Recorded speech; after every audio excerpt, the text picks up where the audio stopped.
உன் காணிக்கைகளை எல்லாம் அவர் நினைத்து உன் மன விருப்பத்தின்படி கட்டளையிடுவார் அப்படின்னு ஒரு வார்த்தை சொன்னார்.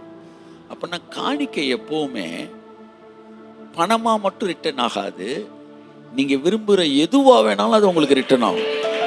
பைபிளில் ஒரே ஒரு விஷயத்துக்கு மட்டும்தான் நீங்கள் காமிச்சிங்கன்னா எதுவாக வேணாலும் எடுத்துக்கலாம் அப்படின்னு இருக்கு. அது என்னன்னா ஃபெய்த். விசுவாசம் என்கிற கிரெடிட் கார்டு வச்சிருக்கிறவன், அந்த மெரிட் இருக்கிற ஆள், அதை கொடுத்து எது வேணாலும் வாங்கிக்கலாமா கடவுள்கிட்ட இருந்து. எது வேணாலும் வாங்கிக்கலாம். பிள்ளையாக வாங்கிக்கலாம், ஆரோக்கியமாக வாங்கிக்கலாம், சுகமாக வாங்கிக்கலாம், எது வேணாலும் வாங்கிக்கலாம்.